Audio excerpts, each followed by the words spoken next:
Hello and welcome to a special interview for The Wire. Has the Indian Administrative Service failed the country? That's the opinion of one of the service's most illustrious members, a former governor of the Reserve Bank of India and former Finance Secretary, Duvvuri Subbarao. Joining me now to explain why he's come to this conclusion and briefly what should be done about it is Dr. Subbarao himself. Dr. Subbarao, in an article you wrote last week for the Times of India, this is how you began. Has the IAS failed the nation? I wish the answer were a resounding no, much to my regret, though that's not the case. Before I come to details, and I will in a moment's time, let me ask you, is this your firm opinion or are you deliberately exaggerating to make a point? You know, a question like this does not spring up in your mind all of a sudden. It's a question that's been turning around in my mind subconsciously for several years, indeed several decades. I left the IAS in 2008, consequent on my appointment as governor of RBI. So in the 14 years since then, I've had time to reflect on this question. So today, if you ask me, has the IAS failed the nation? Regrettably, that's got to be my answer. It's as firm an opinion as an opinion based on experience and perception can be. But more important than my opinion is the opinion of people who are informed about questions like this. If you ask them, much to my regret and disappointment, a large majority of them will say yes rather than no. In which case, let's come to what you believe has gone wrong with the IAS. You say in that article that it used to have a formidable reputation for competence, commitment, and integrity. Now that's unraveled. Now you say the IAS has lost its ethos and its way. Ineptitude, indifference, and corruption have crept in.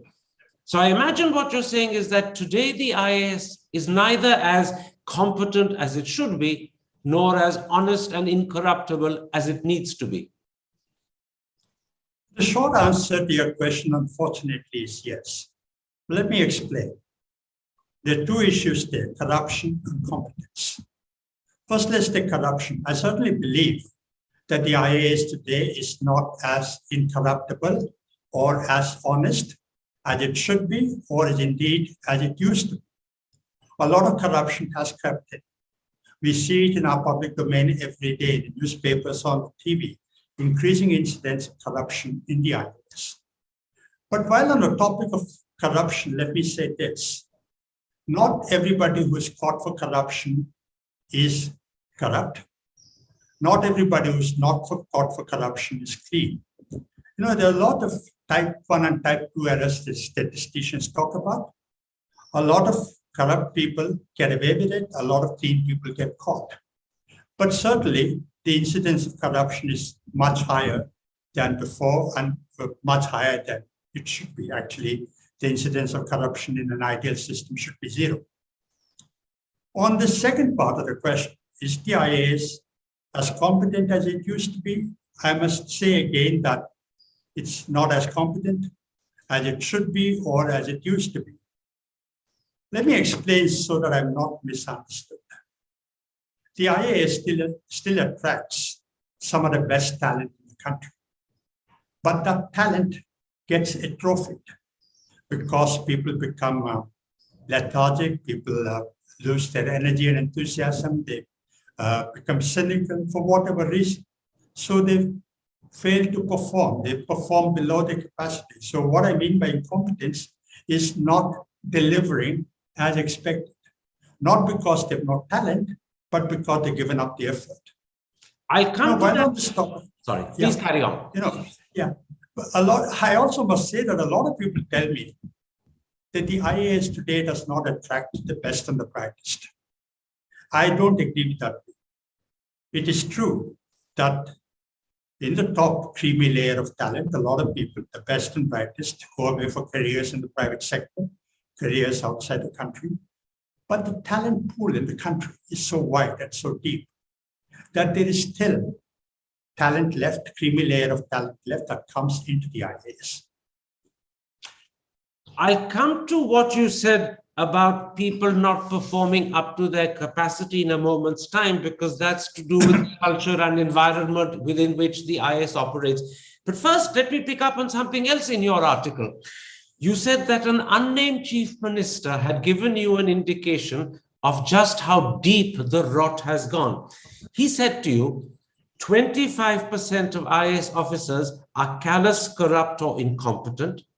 Another 50% have turned their jobs into sinecures, which means that only 25%, just a quarter, can be relied upon to get work done. That's a pretty small number. Yes, it is. And it's not a comment that came out of thin air, as you would understand. Let me give you the context. A colleague of mine got a job in the World Bank, and the chief minister was disinclined to relieve him because he was considered competent. So this colleague, who is also in the IAS, came and asked me whether I could speak to the CM on his behalf, which I did. And that's the context in which the chief minister made that remark. Of course, he was abstracting in a sense, because the real world cannot be turned into strict compartments like that. These were ballpark estimates. There's a lot of overlap in those categories of competent, corrupt, sinecures, etc. For example, being corrupt and being competent are not mutually exclusive. A lot of corrupt people are competent. A lot of competent officers are corrupt. Let me then come at this point to the point you made about culture and environment. You say young recruits come in with sharp minds and full of enthusiasm, but very soon they become cogs in the wheels of complacency and acquiescence. They turn lazy and cynical, and worse, they lose their moral compass. So the IAS itself, or perhaps more accurately, the culture within which the IAS operates, converts potentially good people into bad. I think so. That's what I said, and that's my perception. Because, here's a thought experiment. Take a household, two brothers. One brother gets into the IAS. Another brother becomes, let's say, a university professor. Both of them brought up in the same household, same family values, culture, traditions. The university professor has much less opportunity to be corrupt, much less temptation to be corrupt as compared to the IAS officer. So the IAS officer succumbs to temptation of corruption. So I would think that it's the environment that makes the IAS officers corrupt and succumb to the temptation. I must add, though, that as much as we're talking about corruption, a large majority of the IAS officers are clean. It's a minority that are corrupt, but that minority shapes the public perception. Let's then come to this culture or environment, because in your article, you call it the biggest problem. You call it a deeply flawed system of incentives and penalties. For those who don't know the IAS as well as you do, can you explain this culture, this flawed system of incentives and penalties? Yes. First, before that, I said it's the biggest problem. There are other big problems. In fact, when you start talking about IAS reforms, people start talking about the recruitment examination, training at induction, training in service, performance evaluation, opportunities for self-improvement, career management. Those are all big problems in need of reform. But I said the biggest problem is a flawed system of incentives and penalties. That's like this, that in the IAS, almost everybody gets promoted. It's a time-bound automatic promotion. In the IAS, almost everybody gets outstanding grading in performance evaluation. There's been a grade inflation. There is no reward for exceptionally good performance. There is no penalty for exceptionally bad performance. So good people get trophy, fall by the wayside, bad people get worse. So that's what I said. The biggest malady is that the system is such that it does not encourage talent and it does not penalize laziness, cynicism, corruption as much as it should. with the result that that's the biggest problem, the deeply flawed system of incentives and penalties that box the IAS.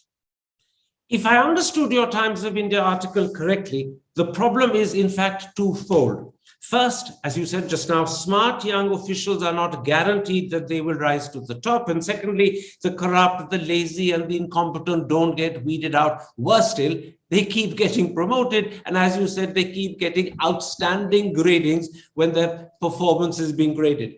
As a result, there is no motivation for officers to upgrade their knowledge and their skills. And this means we end up with a system that promotes mediocrity. Yes, that's the result of the IAS system now, which is that it promotes mediocrity. Let's take a concrete example. Let's say there's a district collector. She's got a target of building 25,000 toilets in her district. And she's got to complete the target within 1 year. So she starts thinking about it, and she finds that 50,000 toilets are built in the previous years, but not more than 10% are being used.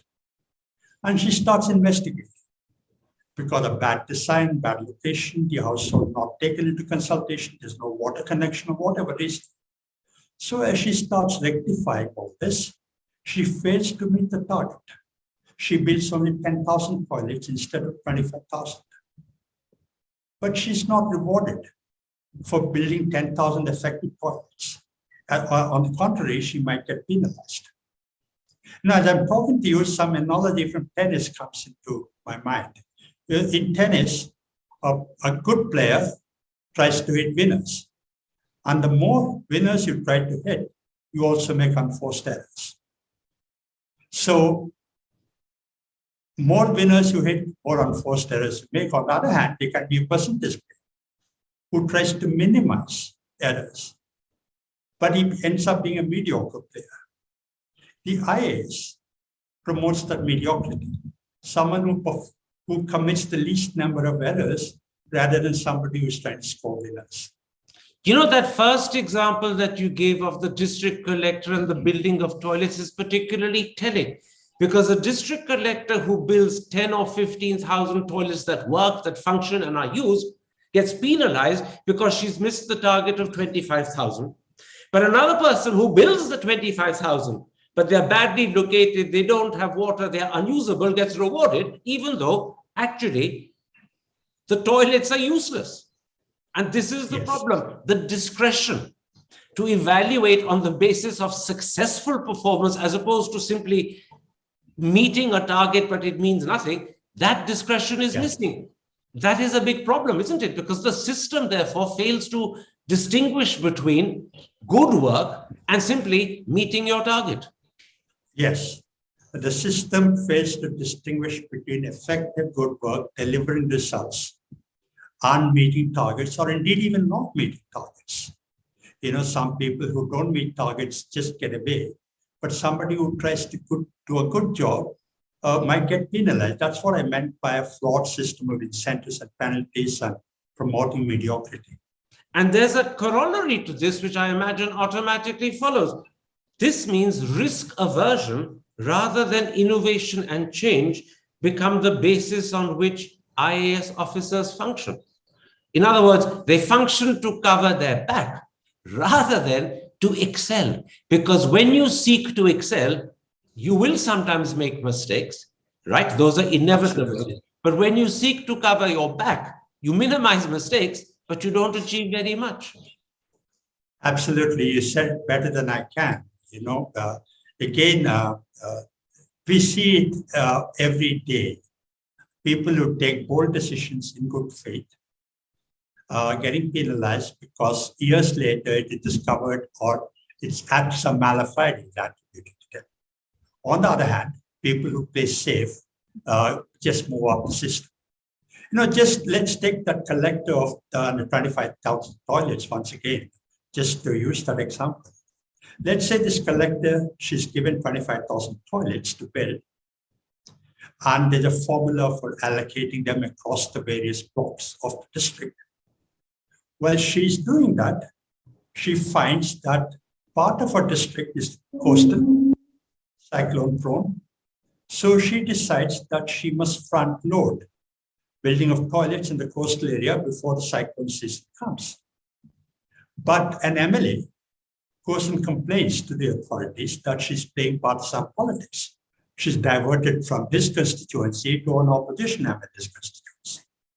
And she gets penalized for it. She's got to, expend a lot of energy and effort into explaining that. So what's the psychology? She says, okay, let me play it safe. I'll just go by the formula, not be innovative. That's the culture the IAS promotes. In fact, to prove your point, you cite in a very telling, meaningful way the example of Britain, where the present Partygate allegations are being investigated by civil servants and the police. And I'll point out for the audience that they're being investigated not just against senior people, but the Prime Minister Boris Johnson himself. And this is what you point out. Not one member of the UK Parliament, not even an opposition MP, has cast any doubt on the integrity of the probes. And you add, such a thing happening in our system is unimaginable. And that's a reflection not of the low esteem in which our politicians are held, but of the low esteem in which our bureaucracy is held. No one would believe an Indian civil servant or an Indian police officer could objectively and properly inquire into any alleged lapse by the Prime Minister. It would be unimaginable to believe they do it. Yet it's happening in Britain, and we know that in Britain, Boris Johnson is very apprehensive that he may be fined and charged, and questions then will be raised about his future. So this really, your example underlines how different a good civil service can be from a civil service that is perceived as compromised. I should think so. As you say, that British example is very telling, right? It just cannot happen in our system. But the point is this, it wasn't always like this. I point out in my article, actually, that in the 1970s, when I was a fresh entrant into the service, if the government was being attacked in the assembly by the opposition for a scam or a scandal, all that the chief minister had to do was stand up in the assembly and say that I'm going to order an inquiry by an IAS officer. That was enough to shut out the debate, because the IAS at that time enjoyed credibility, enjoyed confidence. Today is just unlikely to happen, absolutely unlikely. Just imagine, let's extrapolate that British example to India. Let's say a minister or an a ruling party MLA performs the wedding of his daughter during the lockdown period, violating all the lockdown rules, no masking, no social distancing. It comes out in the media, the opposition raises hell, and the chief minister says, okay, I'm going to order an inquiry by an IAS officer. Do you think the opposition will agree? They'll boo the chief minister. So what's happening in Britain, what used to happen in our country, is no longer the case. And that's very disappointing and very regrettable. Let me put to you two criticisms that are made of the analysis that you've just presented. The first, people say, or might say, that you're exonerating politicians and instead you're blaming the IAS for the problems the IAS suffers with. How do you respond to that? In a sense, I admit to that. I'm not saying that politicians are living right. All I'm saying is that it is self-serving for the IAS to blame politicians for the moral and intellectual decline of the IAS. This is a democracy, a vigorous democracy. Politicians will, of course, dangle carrots. But why should civil servants fall for them? But they do indeed fall for them. And I'll tell you how the psychology operates. A minister asks me to do something irregular. I'm uncomfortable doing it. But the way I calculate is this, that if I actually comply with what he's saying, nothing bad will happen to me. On the other hand, if I don't fall in line, if I don't budge, somebody down the line, she's going to comply with his request. She's going to get ahead of me. Why should I let that happen? When nothing bad will happen to me, instead something good might happen. So the IAS, by not cooperating, but not by not standing by a collective IAS code of conduct, collective ethics of the service, collective values of the service, is self-destructing itself. We all cooperate, we have a collective optimal solution. We betray each other, we have a self-destructive solution. But instead of cooperating, we betray each other. We don't follow the service code of conduct. And this, as people in operations research say, this is standard prisoner's dilemma. In fact, I must also say, I was reading just this morning, Chief Justice Ramana made exactly this point in his Kohli Memorial Lecture, that together, if officers, he was talking about the CBI, police officers, but it applies to all top civil servants, including the IAS, if they all stand together and collectively uphold the values and ethics of the service, the politicians cannot do anything. And that's the reason I say that it's not the politicians who blame, but it's the civil servants themselves. Inherent in that answer are two things that I want to tweak out and bring into prominence. One, often when civil servants are asked to do things which they are uncomfortable doing, they instinctively know it's not the right thing to do, or they are not the right people to do it. They lack the spine to say so. And one reason why they lack the spine, that's the second thing I want to bring up, is the fear that if they don't do it, someone else will do it, and that someone else will get ahead of them. And so to protect their promotion and preferment, they do things they shouldn't. And also because they don't have the moral uprightness to say, sorry, sir, this is not something I should do. That's rather sad, because those are character qualities about individuals, not just the system as a whole. I know that the system can impact on the character qualities, but you're also suggesting those character qualities of spine and uprightness are missing. Yeah, I must also add that there are a lot of officers even today, in spite of that flawed system of incentives and penalties, stand up, get penalized, fall by the wayside, but they've got the courage of conviction to stand by their values and their code of conduct. People require both personality and character to become good leaders, good IAS officers, good professionals. And there are people today who uphold that character ethic, even in spite of all the difficulties, obstacles coming their way. Absolutely, Dr. Subbarao. I'm reminded, and I think I'm right in making this illustration, of Nirmal Mukherjee, who was Home Secretary when the emergency broke out, objected to the arrests and other things that Mrs. Gandhi was doing, and was then shunted out of that ministry, and I think demoted to civil aviation. When the government changed, he was brought back as cabinet secretary. At the end of the day, fortune and fate can also bless those who stand up, but one can't always be certain it will.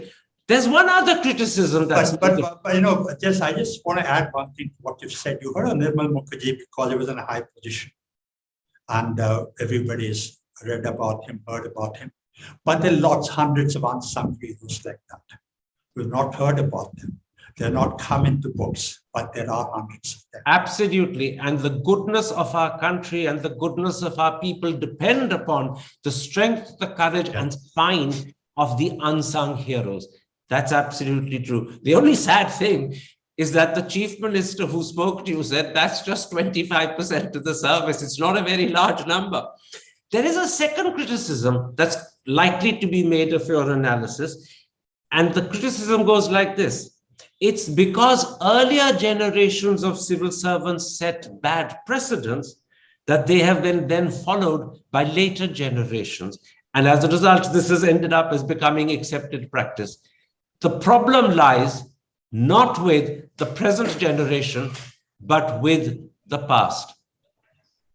Oh, yes, I absolutely admit to that criticism. As I said in my Times of India article, the IAS was instituted shortly after independence.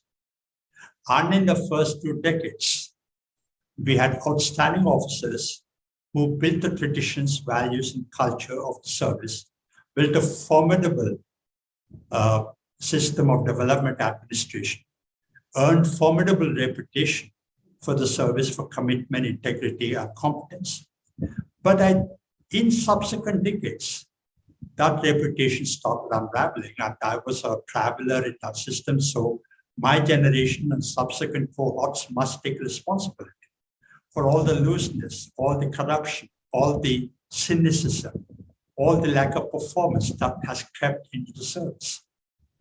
Now, we're coming towards the end of this interview, Dr. Subbarao, but if I recall your article in the Times of India correctly, you do also suggest a cure or a remedy for the problem we've been discussing. You write, the IAS has to be reformed into a meritocracy. The question is, how is this to be done? We talked about a meritocracy, right? But let me explain to you what I believe by a meritocracy. In a meritocracy, the competent, all the competent, and nobody but the competent rises to the top, and everybody else falls by the wayside. That's in an ideal world. In the real world, there is no perfect meritocracy, not just in India, but anywhere around the world. There is no perfect meritocracy. Even the most advanced and progressive organizations are struggling with performance evaluation, with incentives, etc. If you read Daniel Kahneman's book, Nobel laureate Noyes, he talks a lot about this. But the point is, there is no perfect meritocracy. But regrettably, the IAS is far, far, far from being anything perfect. In the Indian system, the nearest thing that comes to a meritocracy, in my view, is Indian cricket. You know, 20 years ago, 15 years ago, we used to hear complaints about selectors being biased, being influenced by nepotism, favoritism, regionalism. We no longer hear about that. We still criticize our selectors for bad judgment, but we don't criticize them or we don't find fault with them by being biased. Why? Because 1 billion Indians are watching. They're enforcing accountability. They're making sure that Indian cricket is meritocratic. Only the top get to play, and those who don't perform fall out. The IAS, in my view, should become like that. Those who perform should stay, and those who don't perform should get weeded out. It's a difficult thing to do, but it can be done.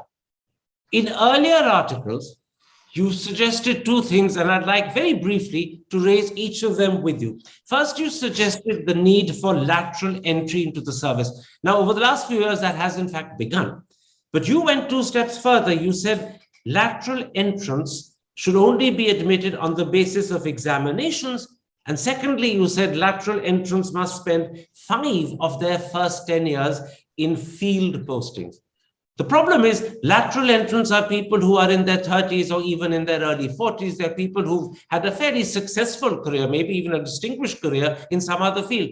Won't this taking of examinations, spending 5 years in the field, put them off? I don't think so. First, let me talk about lateral entry. You said lateral entry has happened. But what's happened is a trickle. A dozen officers or so in a vast ocean is not going to make a difference. They're not going to make a difference at the macro level. The system is going to militate against them. They won't be accepted. They're coming in for 5 years and going away. What I have is a much more radical solution, which is that the recruitment to the IAS must take place in 2 streams. One is at the entry career level, as it happens, of the age group of 23 to 28 or whatever. And the second at mid-career level, both through open competitive exam, so that these people who in the IAS now accept the others, they don't say, because they've been sanctified by an open competitive exam.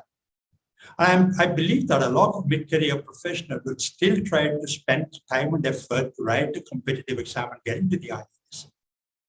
And the second thing I said, they must work in the district for 4 to 5 years.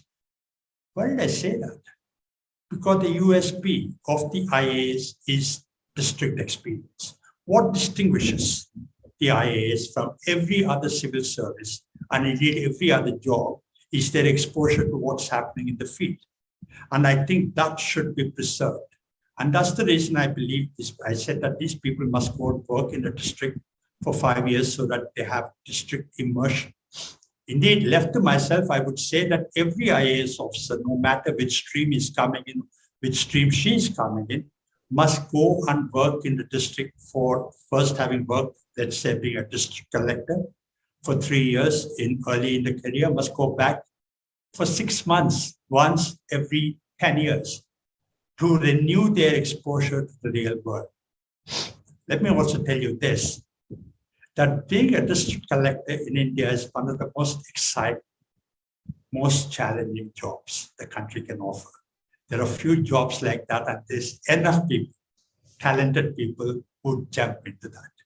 Absolutely. And I'll simply add as an aside that some of the best reminiscences and memoirs left behind by the British ICS were of their time and their experience as district collectors. Those were the jobs they enjoyed most. Those were the jobs where their relationship with the people was the closest. But there's a second thing that you believe is also important to make the IAS a meritocracy. You believe that IAS officers, after spending their initial years as generalists, must then acquire specialist domain knowledge. However, and this is the intriguing bit you add, specialization need not be mandatory. In other words, it's there for those who want to take it up, but not compulsory for everyone. Isn't there a danger that you could end up with a confusing mixture of specialists and generalists? And would that work? On the contrary, I think it'll add value. First, let's say, the specialist versus generalist debate is all over. In every bureaucratic system that I've worked in, that debate is there. How do you manage this tension between breadth and depth? When should people start specializing? But there's an important difference here between the private sector and the IAS. In the private sector, for example, people typically start in a specialized job and then rise to become generalists. You take Chandrasekharan of Tata Sons today. He started as a specialist in TCS, grew up the ladder. Today is the generalist executive chairman of Tata Sons. What happens in the IAS is the inverse of that. People start as generalists and then specialize. And I think there's much to be said for both systems. But as far as some people remaining generalists, I think it is some philosopher, Isaiah Berlin, who said, societies need both hedgehogs and foxes. A hedgehog is one which knows a little about a lot of things. A fox is one who knows a lot about a very few things. Hedgehogs are the big ideas. Foxes are the nuanced people who can implement. So societies need hedgehogs and foxes. The IAS needs hedgehogs and foxes. That's my view. What a very beautiful way of putting it. And if I may add, Dr. Subbarao, you're one of a few civil servants who not only speak about hedgehogs and foxes, but know Isaiah Berlin. That is one reason why you're truly special. I thank you for this interview. Take care. Stay safe. Thank you very much. Thank you.